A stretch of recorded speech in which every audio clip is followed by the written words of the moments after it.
Cet iPhone 17 cette année est le meilleur smartphone standard délivré par Apple depuis plusieurs années maintenant et je vais vous dire pourquoi.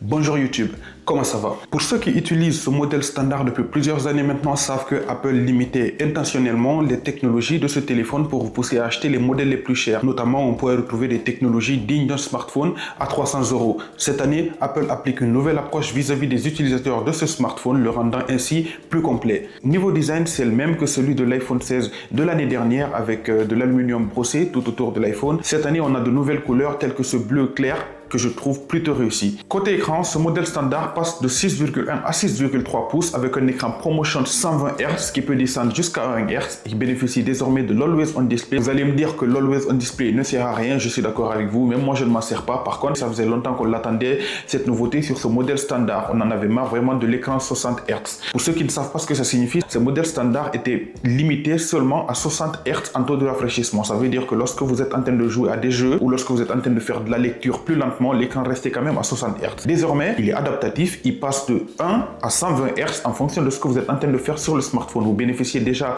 de beaucoup plus d'FPS lorsque vous êtes en train de jouer à des jeux et lorsque vous regardez des vidéos et même la navigation plus rapide, vous le ressentez vraiment ce truc de fluidité en plus qui est vraiment top. En plus de ça, c'est le même que celui du modèle Pro. Sous le capot, il bénéficie de la puce A19, une petite évolution de celle de l'A18 de l'année dernière. Ne vous inquiétez pas, vous pourrez faire tourner n'importe quelle application, que ce soit les réseaux sociaux, des montages vidéo, jouer à des jeux vidéo, ça fonctionnera parfaitement. En plus de ça, l'écran ProMotion qui s'ajoute à ça, qui va vous permettre de bénéficier de beaucoup plus d'FPS lors de vos jeux vidéo par exemple. Côté photo, on a une belle révolution aussi. Du côté frontal, on a le nouveau capteur qui passe de 12 à 18 millions de pixels qui vous permet de faire des photos de bien meilleure qualité avec beaucoup plus de détails. Vous bénéficiez de la centralisation de votre visage lorsque vous êtes en train de faire des FaceTime et ça vous permet de prendre des photos en paysage sans avoir à tourner votre téléphone à la verticale avec le capteur carré. Côté caméra arrière, ce smartphone bénéficie de deux capteurs, un ultra grand angle et un grand angle. Ce qui vous permet de faire de bien meilleures photos parce que les deux cette année sont tous à 48 millions de pixels. Vous aurez des photos avec une meilleure netteté, une nette amélioration lors des photos en pleine nuit. Comme vous pouvez le constater, je vous ai fait pas mal de screens. Vous pouvez regarder,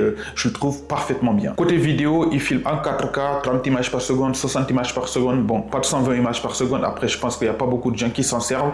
Pour vous donner une idée, par exemple, sur YouTube, l'œil humain est capable de voir jusqu'à 25 images par seconde. Donc en général, c'est du 30 images par seconde qu'on utilise pour cette vidéo par exemple que vous êtes en train de regarder. Donc ce smartphone peut filmer jusqu'à 60 images par seconde avec une qualité vraiment très bien, avec tous les modes de vidéo disponibles, le ralenti, tout le tralala, ce n'est pas une nouveauté, mais niveau vidéo, la plage dynamique vraiment chez iPhone, ils sont incroyables, difficile de faire mieux côté vidéo qu'iPhone. Nous pouvons aussi filmer avec les deux caméras, c'est-à-dire la caméra avant et la caméra arrière en même temps dans la vidéo, mais attention, c'est seulement la caméra avant qui se retrouve dans le petit carré et derrière, ça vous permet de faire une sorte de vlog. Voilà, moi je trouve plutôt cool, mais après, faut pas oublier, ce n'est pas une nouveauté, ça existe maintenant depuis quelques années maintenant chez la concurrence, mais c'est cool. Côté autonomie, cet iPhone bénéficie d'une batterie de 3600 mAh, ce qui vous permet de tenir largement toute la journée sans avoir à le recharger. Apple annonce 30 heures de lecture vidéo. Bon, je n'ai pas testé 30 heures de lecture vidéo, mais je sais que l'autonomie est plutôt pas mal. Il est au-dessus, par exemple, que l'iPhone Air, mais un peu en dessous que l'iPhone 17 Pro, par exemple, qui a une batterie un peu plus grosse. Vous pourrez aussi le recharger à MagSafe. Il est toujours étanche IP67,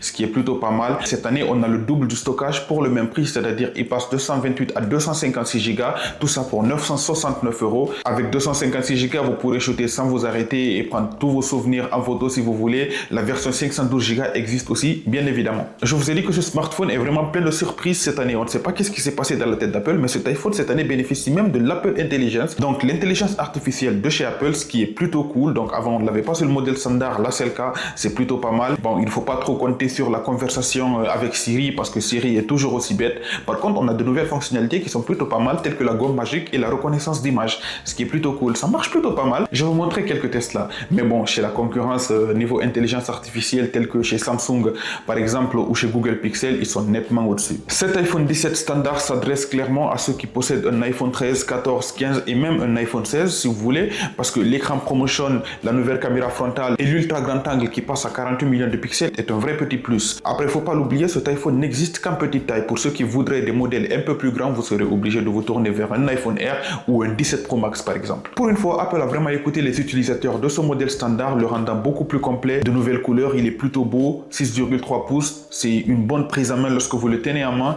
Je trouve plutôt pas mal, surtout tout ça avec 256 Go seulement pour 969 €. C'est vraiment le meilleur rapport qualité-prix. N'hésitez pas à me dire ce que vous en pensez en commentaire. Est-ce que c'est un smartphone que vous achèterez ou peut-être que vous attendez une prochaine révolution beaucoup plus poussée? N'hésitez pas à me le dire en commentaire. J'espère vraiment que cette vidéo vous a plu. N'hésitez pas à vous abonner et à lâcher un gros pouce bleu. On se retrouve la prochaine fois pour le test de l'iPhone 17 Pro Max. Allez, prenez soin de vous.